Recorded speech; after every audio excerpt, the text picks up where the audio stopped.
In the affluent suburbs of California's Bay Area, Dr. Amara Richardson never imagined her life's biggest challenge would unfold on a routine Sunday morning. As the founder and CEO of a revolutionary biotech company worth billions, she had grown accustomed to breaking barriers and shattering expectations. Yet, on this particular morning, while driving her midnight blue Tesla Model S to an emergency board meeting, her world was about to collide with a harsh reality. The sun had barely risen when the police cruiser's lights flashed in her rearview mirror. Dr. Richardson, dressed in her casual weekend attire, designer jeans and a simple white blouse, carefully pulled over, following the protocol she had discussed countless times with her teenage daughters. Her heart raced, despite knowing she had done nothing wrong. Officer James Brady approached her vehicle with his hand resting on his holster, a detail that didn't escape Dr. Richardson's notice. Despite her company being featured in Fortune magazine just last week, despite her numerous humanitarian awards, and despite her standing in the community, she was about to experience what thousands before her had faced. "License and registration," he demanded, without the customary greeting. His tone carried an edge that made her stomach knot. As she reached for her documents, she noticed his grip tighten on his weapon. 20 years of building a medical empire, and here she was, feeling like a suspect in a crime she hadn't committed. "Ma'am, do you know why I pulled you over?" Officer Brady's question hung in the air, his flashlight beam unnecessarily bright in the morning sun, scanning across her face, then her car's interior. "No, sir, I don't," Dr. Richardson responded, her voice steady despite her racing heart. Years of boardroom negotiations had taught her to maintain composure under pressure.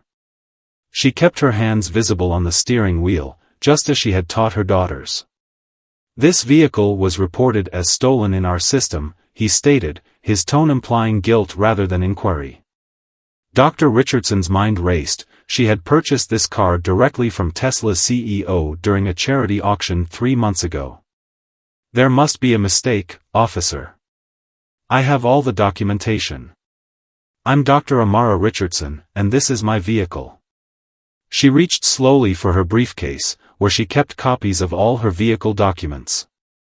"Step out of the vehicle," Officer Brady commanded, his hand still on his weapon.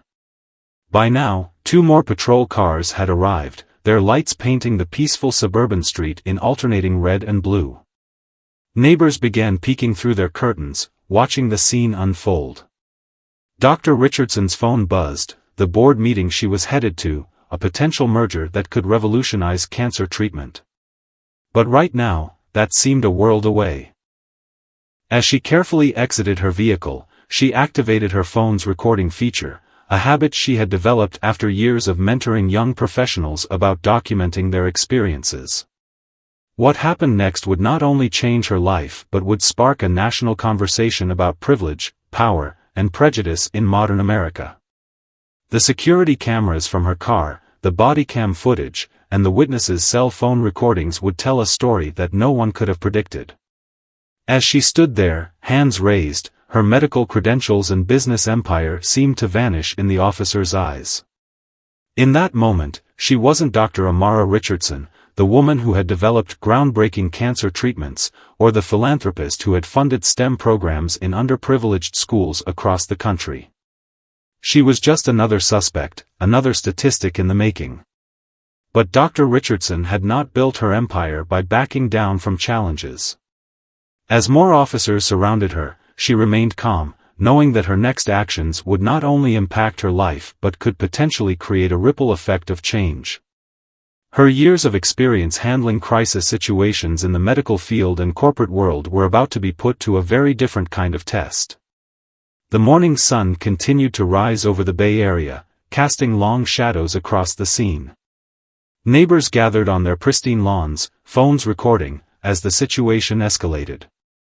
What none of them knew was that this incident would soon become a catalyst for change, not just in their quiet community, but across the nation. As the situation unfolded on that quiet suburban street, the contrast between Dr. Richardson's reality and the officer's perception became increasingly stark. Despite the growing crowd of onlookers, Officer Brady proceeded to conduct his investigation with an intensity that seemed disproportionate to the situation. "I have my purchase documentation right here," Dr. Richardson said calmly, motioning toward her briefcase in the car. The morning breeze carried whispers from the gathering neighbors, many of whom recognized her from local charity events and newspaper features. Yet, they stood frozen, watching the scene unfold like a surreal theater performance. Officer Brady radioed for additional backup while his colleagues began to circle her vehicle with their hands on their weapons.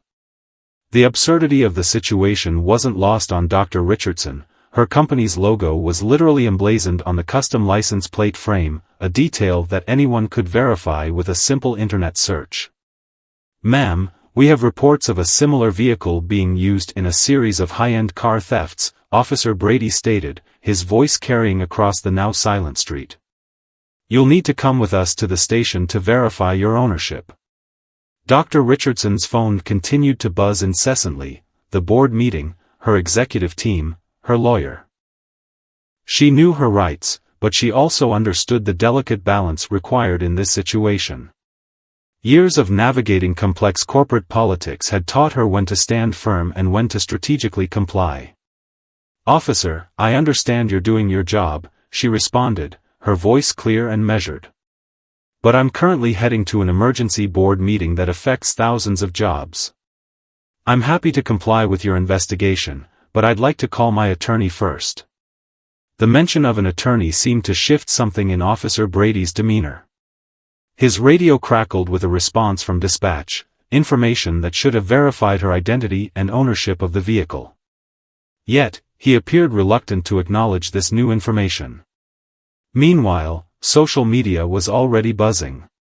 The neighbors' videos were spreading rapidly across platforms, capturing the attention of local news outlets. Dr. Richardson's executive assistant, watching the live streams, had already initiated their crisis management protocol. What happened next would later be described as a masterclass in grace under pressure. As Officer Brady processed the dispatcher's information, Dr. Richardson noticed a young girl among the onlookers, maybe 12 or 13, recording everything on her phone with tears in her eyes. It was a stark reminder of why she had always stressed the importance of maintaining dignity in the face of adversity. "I'm going to reach for my phone now," Dr. Richardson announced clearly, making each movement deliberate and visible. "I need to inform my board about this delay." Officer Brady nodded stiffly, but his hand remained on his weapon. As she made the call, the dynamics of the situation began to shift. Her board chairman, a former federal judge, immediately grasped the gravity of the situation. Within minutes, calls were being made to the police department's senior leadership. But Dr. Richardson wasn't interested in merely escaping the situation. She saw an opportunity for something more meaningful. Years of mentoring young professionals had taught her that every crisis carried the seeds of transformation. "Officer Brady," she said after ending her call, "I would like to file a formal complaint about this incident. But I'd also like to propose something constructive.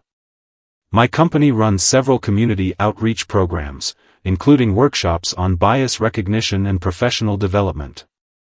Perhaps we could turn this unfortunate incident into an opportunity for positive change." The gathering crowd had grown larger, and among them were several of her employees who lived in the neighborhood. They watched their CEO, known for her groundbreaking medical research and business acumen, handle this situation with the same methodical grace she brought to their laboratories and boardrooms. The police department's senior leadership arrived at the scene, having been alerted by both the viral social media videos and the calls from Dr. Richardson's network. The atmosphere began to shift as they recognized the potential publicity nightmare unfolding in their jurisdiction. But Dr. Richardson's mind was already working on a larger scale. She had built her career on turning obstacles into opportunities, and this situation would be no different. As the senior officers apologized and tried to defuse the situation, she was formulating a plan that would extend far beyond this morning's incident.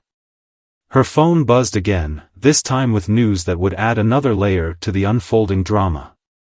The board meeting she was missing wasn't just about a merger, it was about a groundbreaking partnership that would make advanced medical treatment accessible to underserved communities. The irony of being detained while heading to such a meeting wasn't lost on anyone present. The aftermath of the morning's events unfolded with the precision of a perfectly orchestrated symphony, though not the kind Dr. Richardson had ever wanted to conduct. As senior police officials scrambled to contain the situation, news helicopters circled overhead, their distant chopping sounds a reminder that this incident had grown far beyond a simple traffic stop. Dr. Richardson's phone had become a constant stream of notifications, messages from civil rights attorneys, news outlets, and most importantly, young professionals she had mentored over the years. Each message reinforced what she already knew: her response to this situation would set a precedent for countless others facing similar circumstances. Dr. Richardson, the police chief, had arrived, slightly out of breath and visibly concerned. "On behalf of the department, I want to personally apologize for this misunderstanding." His words carried the weight of someone who knew the situation had spiraled far beyond a simple mistake. But Dr. Richardson's attention was drawn to Officer Brady, who stood rigid and defensive, his body language showing no recognition of his error. In that moment, she made a decision that would later be studied in business schools and leadership seminars across the country. "Chief," she responded, her voice carrying across the now crowded street, "I appreciate your apology, but I'm more interested in actions than words. What happened here today isn't just about me. It's about every person who doesn't have the privilege of a high-profile position to protect them." The growing crowd fell silent. Among them, Dr. Richardson spotted several of her employees, including her head of community outreach, already taking notes on their tablets. They knew their CEO well enough to recognize when she was about to transform a crisis into an opportunity. "I propose we use this incident as a catalyst for change," she continued, pulling up her company's latest community initiative on her phone. "My company has been developing a comprehensive program on community police relations and bias recognition. Perhaps this is the perfect opportunity to implement it." The chief's expression shifted from damage control to genuine interest. Dr. Richardson had built her billion-dollar empire not just on medical innovations, but on her ability to see opportunities where others saw only obstacles. Meanwhile, social media was exploding. The video clips of her calm demeanor in the face of clear bias had gone viral, with hashtags trending nationwide. But unlike many viral police encounters, this one was about to take an unexpected turn. "Officer Brady," Dr. Richardson called out, surprising everyone present. "Would you be willing to be part of the solution? Sometimes the most powerful changes come from the most uncomfortable situations." The officer's stance shifted slightly, uncertainty replacing his previous rigidity. The crowd watched as Dr. Richardson approached him, maintaining a respectful distance but commanding attention with her presence. "My company's research shows that sustainable change happens through understanding, not confrontation," she explained, addressing not just the officer but the entire audience that had gathered. "What if we turned this morning's incident into a case study for positive change?" Her phone buzzed again. The board meeting she had missed was being rescheduled, but with an expanded agenda. Her executive team had already recognized the potential to integrate this morning's events into their community health initiative. Local news reporters had arrived, their cameras capturing every word. But Dr. Richardson wasn't performing for the cameras.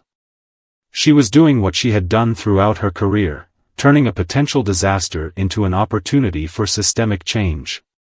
"Chief," she continued, "my company's new medical center is set to open in this community next month.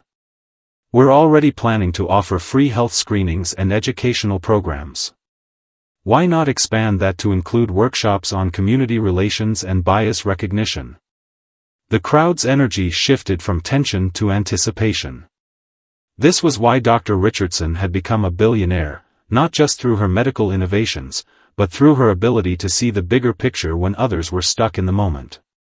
Officer Brady's body camera was still recording, capturing what would later become a viral moment of transformation.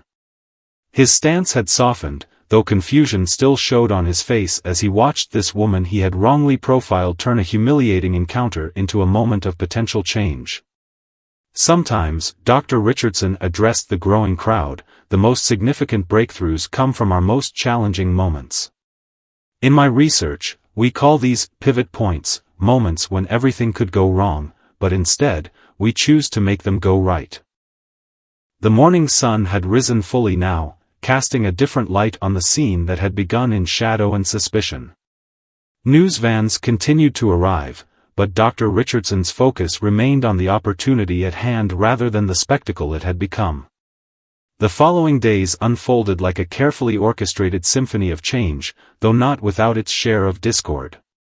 Dr. Richardson's morning encounter had become more than a viral moment, it had evolved into a movement.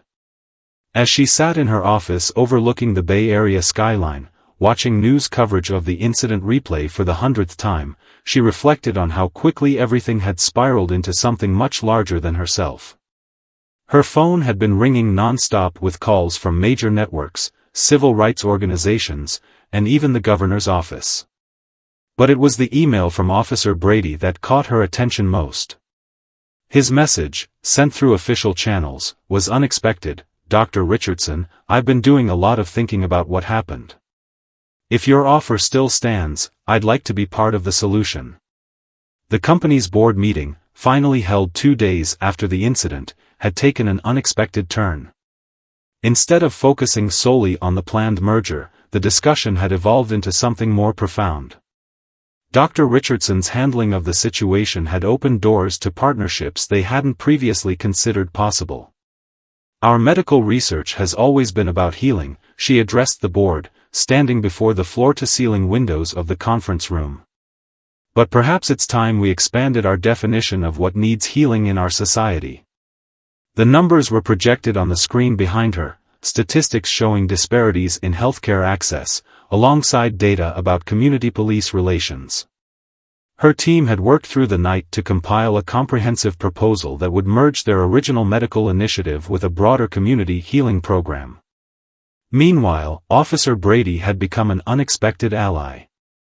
His willingness to acknowledge his actions and participate in the proposed program had caught the attention of police departments nationwide. The body camera footage, now widely circulated, showed not just the incident but the transformation that followed. "We're not just treating symptoms anymore," Dr. Richardson explained to a group of investors who had flown in specifically to discuss the new initiative. "We're addressing root causes. When a community feels seen, heard, and respected, their health outcomes improve dramatically." The community response had been overwhelming. Local organizations that had previously been hesitant to partner with a large corporation were now reaching out. Dr. Richardson's handling of the situation had demonstrated something crucial, that real leadership wasn't about avoiding conflicts, but about transforming them into opportunities for growth. Her executive team had expanded the scope of their upcoming medical center.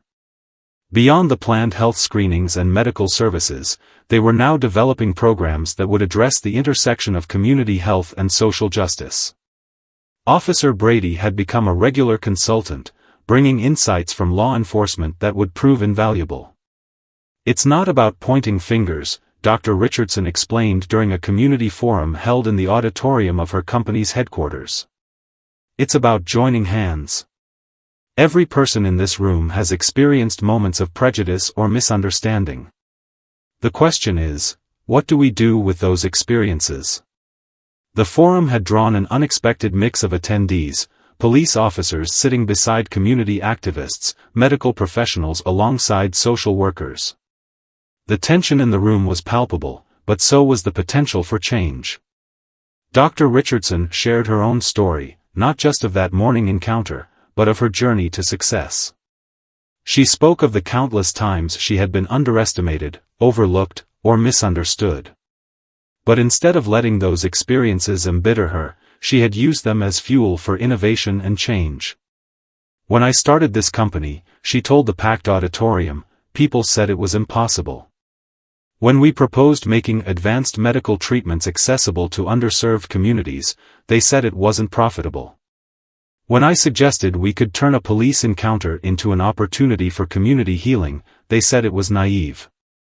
The audience listened intently as she continued, but here's what I've learned: the moment someone tells you something is impossible is the moment you should look closer, because that's where the opportunity for real change often lies. Officer Brady's participation in the forum had been a turning point. He spoke honestly about his own biases, about the pressures of his job, and about the moment he realized he had been wrong. His vulnerability opened the door for other officers to share their experiences and concerns. The medical center's opening date was approaching, and with it, the launch of their expanded community program. Dr. Richardson had insisted that the incident that sparked this change be commemorated not as a moment of conflict, but as a catalyst for transformation. The medical center's opening ceremony dawned on a crisp morning, exactly 1 month after the incident that had changed everything. Dr. Richardson stood before the gleaming new building, its modern glass facade reflecting the rising sun. The crowd gathered for the ribbon cutting was unlike any other medical facility opening. Alongside the expected doctors and executives stood police officers, community leaders, and residents from every corner of the city. Officer Brady, now a key figure in the community outreach program, stood near the front row. His presence was no longer a source of tension but a symbol of what was possible when people chose understanding over confrontation. The transformation in his demeanor over the past month had been remarkable, from rigid enforcer to engaged community partner. "This building," Dr. Richardson began her address, her voice carrying across the assembled crowd, "represents more than just medical innovation. It stands as a testament to what we can achieve when we transform our challenges into opportunities for growth." The facility itself had undergone significant changes from its original design. Beyond the state-of-the-art medical equipment and research laboratories, it now housed a community center dedicated to fostering understanding between law enforcement and local residents. The irony wasn't lost on anyone. The very incident that could have delayed the center's opening had instead enriched its purpose. Local news crews captured the moment as Dr. Richardson and Officer Brady together cut the ceremonial ribbon. Their gesture symbolized something powerful, the union of two seemingly opposing forces working toward a common goal. The crowd's applause wasn't just polite ceremony, it carried the weight of genuine hope. Inside, the center hummed with activity. The first floor housed traditional medical facilities, but with an innovative twist. The waiting areas had been designed to feel more like community gathering spaces than sterile medical rooms.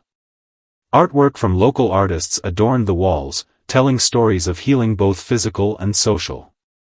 "Our research shows that healing happens best in environments where people feel truly seen and respected," Dr. Richardson explained to a group of touring medical professionals. "That's why every aspect of this facility has been designed to honor the dignity of those who walk through these doors." The second floor housed the Community Engagement Center, where Officer Brady would be spending much of his time. The space had been carefully designed to facilitate honest conversations about difficult topics. Training rooms equipped with advanced simulation technology would help both officers and community members understand each other's perspectives. Dr. Richardson's phone buzzed with messages from other cities interested in replicating the model. What had started as a response to a single incident was evolving into a nationwide movement. Police departments across the country were reaching out, eager to learn how they could implement similar programs in their communities. The center's first day of operation proved busier than anyone had anticipated. People came not just for medical treatment, but to be part of something transformative. In one room, a group of officers participated in a workshop on unconscious bias led by experts from Dr. Richardson's company. In another, community members shared their experiences with a panel of police officials who listened with genuine interest. "This is what real change looks like," Dr. Richardson observed, watching the interactions unfold. "It's not always comfortable, but it's always necessary." The afternoon brought an unexpected visitor, the young girl who had been recording the original incident with tears in her eyes. She had come with her mother, both eager to see how that tense morning had transformed into something positive. Dr. Richardson took time to speak with her personally, understanding that young minds were often the most powerful agents of change. Sometimes, she told the girl, the scariest moments can lead to the most beautiful transformations. What matters isn't that difficult things happen, but how we choose to respond to them. As the day progressed, the center hosted its first community health fair, combining traditional medical screenings with workshops on community police relations. Officer Brady led a session on police procedures, explaining why officers take certain actions while also acknowledging the need for greater understanding and sensitivity. Dr. Richardson moved through the crowds, observing the natural interactions between groups that might never have come together if not for that fateful morning. Her executives had been right, the merger they'd planned to discuss that day was important, but this new direction had the potential for even greater impact. 3 months after the medical center's opening, the impact of Dr. Richardson's initiative had begun to show measurable results. The data compiled by her research team told a compelling story. Emergency room visits had decreased, while community trust scores had risen significantly. But it was the unofficial metrics, the everyday interactions and small moments of understanding, that truly showcased the program's success. On this particular morning, Dr. Richardson observed from her office as Officer Brady led a group of new police recruits through the center's community engagement program. The change in him had been remarkable. Gone was the defensive stance and suspicious glare, in their place was a confident educator who understood the value of building bridges. Each person who walks through those doors has a story, she overheard him telling the recruits. Our job isn't just to enforce the law, it's to understand the community we serve. The irony of these words coming from the same officer who had profiled her months ago wasn't lost on anyone, but it served as powerful testimony to the possibility of change. The center had become a model for other cities. Delegations from across the country arrived weekly to study their approach. Dr. Richardson's team had developed a comprehensive playbook, but she always emphasized that the real key was adaptation to local needs rather than simple replication. Success isn't about copying a formula, she explained to a group of visiting healthcare executives and law enforcement officials. It's about understanding your community's unique challenges and building solutions around them.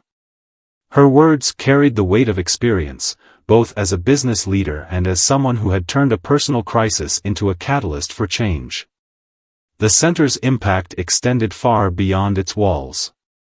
Local businesses reported improved relationships with law enforcement. Schools noticed a decrease in tension between resource officers and students.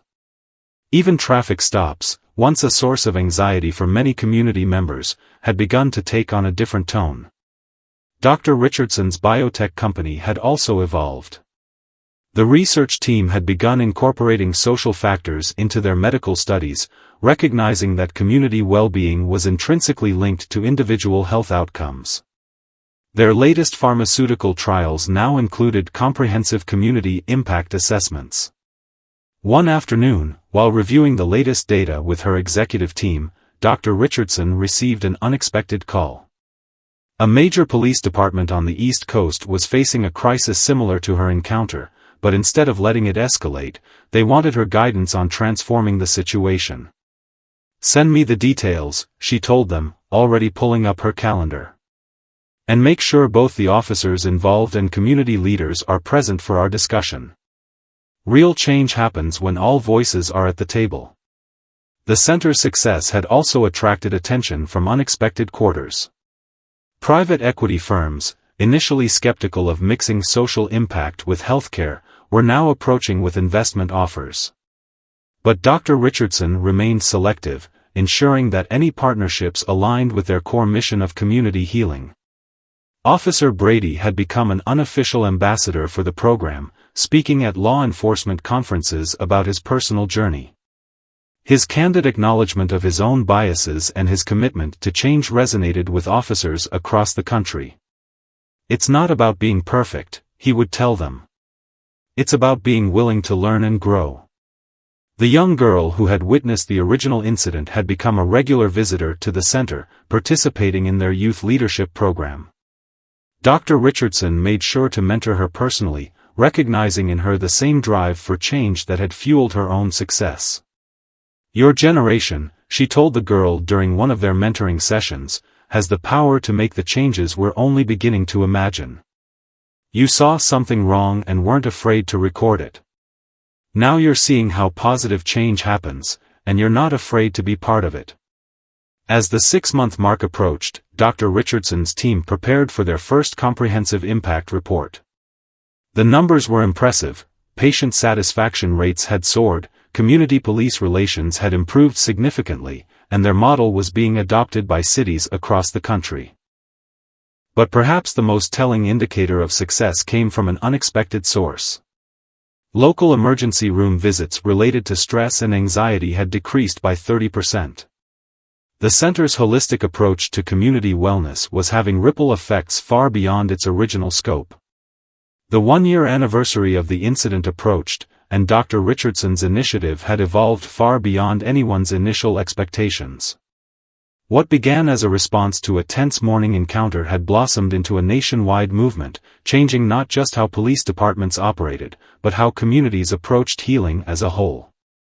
On this particular morning, Dr. Richardson stood before a packed auditorium at a national healthcare conference. The audience included medical professionals, law enforcement officials, community leaders, and policy makers from across the country.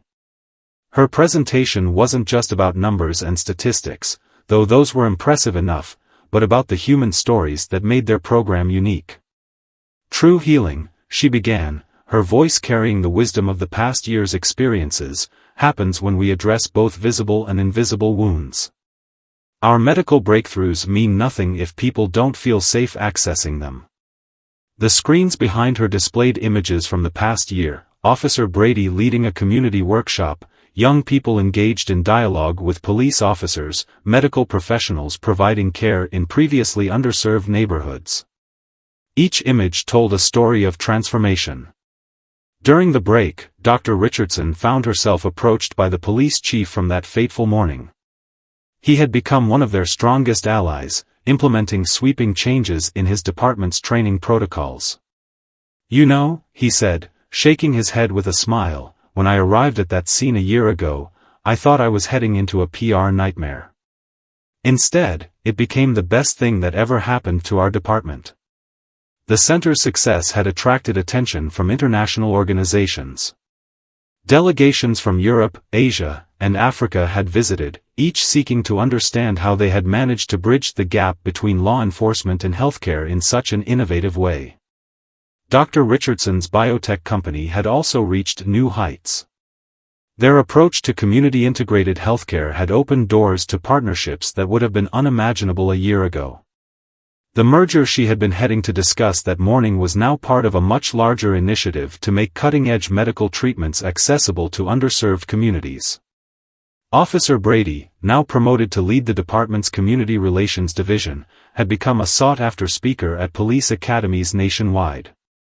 His story of transformation resonated deeply with both veteran officers and new recruits. "We're not just changing procedures," he would tell them, "we're changing mindsets." The young girl who had recorded the original incident had blossomed into a confident young leader in the center's youth program. Under Dr. Richardson's mentorship, she had started a student initiative that brought together young people from different backgrounds to discuss their experiences with law enforcement and healthcare access. "Remember how scared I was that morning?" the girl asked during one of their regular meetings. "Now I know that change starts with having the courage to witness something and the wisdom to help transform it." The center's impact on the community had exceeded all expectations. Crime rates had dropped, health outcomes had improved, and most importantly, trust between different segments of the community had strengthened. Regular surveys showed that both residents and law enforcement reported feeling more understood and respected. Dr. Richardson's research team had documented everything, creating a comprehensive model that could be adapted for different communities. Their findings were being published in both medical journals and law enforcement publications, bridging gaps that had existed for decades. One afternoon, while reviewing plans for the center's expansion, Dr. Richardson received news that would validate their entire approach. A major foundation had selected their program for a significant grant, specifically citing their innovative approach to combining healthcare with social justice. "This isn't just about funding," she told her team during their celebration. "This is about recognition that health and justice are inseparable. When we heal one, we begin to heal the other." The center had become a symbol of what was possible when people chose understanding over confrontation.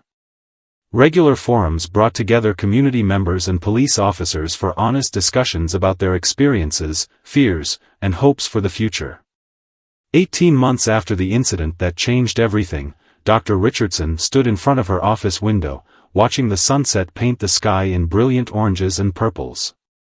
The medical center below buzzed with its usual evening activity, a harmonious blend of healthcare and community engagement that had become a model for cities worldwide.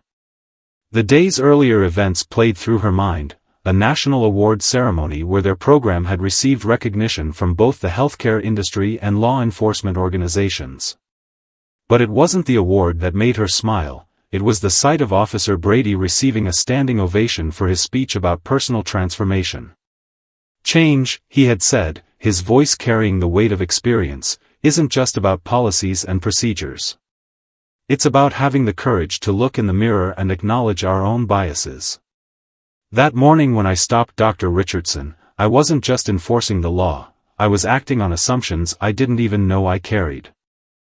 The center had grown beyond its original scope. What started as a single building now had satellite locations across the city, each adapted to its neighborhood-specific needs.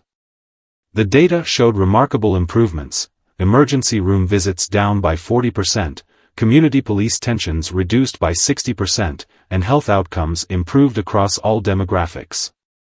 Dr. Richardson's phone buzzed with a message from her executive team. Their latest medical breakthrough, a revolutionary cancer treatment, had just received FDA approval.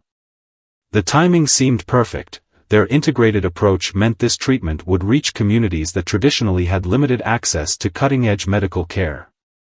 The young girl who had recorded the original incident, now in her school's leadership program, had organized a youth summit on community health and justice. Watching her grow from a frightened witness to a confident leader had been one of Dr. Richardson's greatest joys. Sometimes, Dr. Richardson told the gathered crowd at the evening's community forum, "Our greatest challenges become our greatest opportunities for growth. What matters isn't the obstacle itself, but how we choose to respond to it." The forum had brought together an unlikely mix: police officers, medical professionals, community activists, and residents, all sharing their experiences of how the past 18 months had changed their perspective. The tension that had once filled such gatherings had been replaced by genuine dialogue and understanding. Officer Brady, now heading the department's Community Relations Division, had implemented training programs that were being adopted by police departments nationwide. His personal journey from that morning's confrontation to becoming a champion of change had inspired countless others in law enforcement. "We're not just enforcing laws anymore," he explained to a group of visiting officers. "We're building relationships, understanding contexts, and recognizing that every interaction is an opportunity to either build trust or break it." Dr. Richardson's biotech company had evolved as well. Their research now included social impact assessments as a standard part of all medical trials. The merger she had missed that morning had led to something far more significant: a nationwide network of community-integrated healthcare centers. The center's success had sparked a movement. Cities across the country were adopting their model, adapting it to their local needs while maintaining the core principle that true healing requires addressing both physical and social wounds. As the evening wound down, Dr. Richardson walked through the center's halls one last time before heading home. She passed the wall of photographs documenting their journey, from that tense morning to today's award ceremony. Each image told a story of transformation, not just of individuals but of an entire community. The security guard at the front desk, a retired police officer who had initially been skeptical of the program, gave her a warm smile. "You know, Dr. Richardson," he said, I never thought I'd see something like this in my lifetime. You turned a moment that could have ended badly into something that's helping thousands. Outside, the night air carried the promise of change. A police cruiser drove by slowly, the officer inside waving to a group of teenagers leaving the center's youth program. The teens waved back, a simple gesture that would have seemed impossible 18 months ago. Dr. Richardson thought about the morning that started it all. The fear, the anger, the potential for things to go terribly wrong. Instead, it had become a catalyst for something extraordinary, a reminder that even our darkest moments can lead to unexpected light. As she drove home, she passed the spot where Officer Brady had pulled her over that morning. What had once been a place of tension was now just another street in a community that had learned to see itself differently. The true measure of their success wasn't in the awards or recognition, but in these small, daily moments of transformed relationships and restored trust. Her phone buzzed one last time, a message from a city on the other side of the country, asking for help in implementing their program. Dr. Richardson smiled, knowing that the ripples of change would continue to spread, touching lives far beyond their community. The story that began with flashing police lights on a quiet suburban street had become something none of them could have imagined, a testament to the power of choosing transformation over confrontation, understanding over assumption, and healing over hurt.